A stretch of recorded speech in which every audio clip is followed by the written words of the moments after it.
అద్భుతమైన మనస్సు. ఈ అద్భుతమైన మనసు లేకపోతే మనం ఏమీ చూడలేం, ఏమీ రాయలేం, ఏ కళా పోషణ లేదు, ఏమీ వండలేం, ఏమీ చేయలేం. ఇలాంటి మనస్సు ఎవరికి ఉంటుంది? సృష్టిలోని అందాలన్నిటిని చూసి తనివి తీరా అనుభవించి ఆనందంగా ఆ మనస్సుకు కావలసింది ఇవ్వగలిగేటువంటి బుద్ధి ఎవరికి ఉంటుంది? ఉం? కేవలం ఆత్మార్పణ చేసుకున్న వారికి మాత్రమే ఉంటుంది, అందరికీ ఉండదు. ఆత్మార్పణ ఆత్మార్పణ చేసుకోలేని వారికి ఆలోచన ఉంటుంది కానీ మనస్సు ఉండదు. ఇది ఇది ఇది మెయిన్ పాయింట్ చూడండి.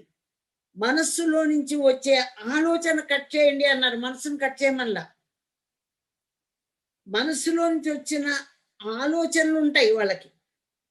ఆత్మార్పణ చేసుకోలేని వారికి ఆలోచనలు ఉంటాయి కానీ అక్కడ మనస్సు లేదు, మనస్సు డెడ్ అయిపోయింది, సైలెంట్ అయిపోయింది.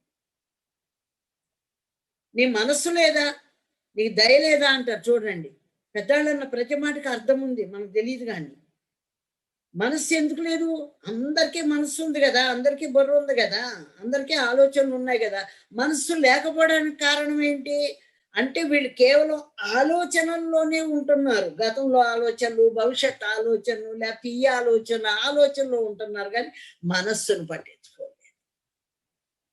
అది పాయింట్ ఇక్కడ. ఆత్మార్పణ చేసుకోలేని వారికి ఆలోచన ఉంటుంది, మనస్సు ఉండదు. Note this point, main point.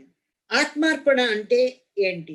సర్వము నీవే, మొత్తం నేనే. ఇప్పుడు వింటున్న వాళ్ళు నేనే, ఈ చెట్లు నేనే, పుట్టలు నేనే, అంతా నేనే. సర్వము నీవే, సత్యం నీవే. సత్యం నువ్వే. ఇంకెక్కడో మనం పరిగెట్టుకెళ్ళి సత్యం అంటే ఏంటి, ఎక్కడుంది? పుస్తకాల్లోనూ గొళ్ళల్లోనూ గోపురాల్లో లేదు. నువ్వే సత్యానివి. నిన్ను నువ్వు తెలుసుకోలేకపోతున్నావు. కారణం అంటే నేను సత్యాన్ని కాదు, నేను అబద్ధాలు కోరిని లేకపోతే వ్యాపారిని ఇది అనుకుంటున్నావు. అవన్నీ నీ మనసుకుండే గుణానివి, కానీ నువ్వే సత్యానివి, నువ్వే దైవానివి.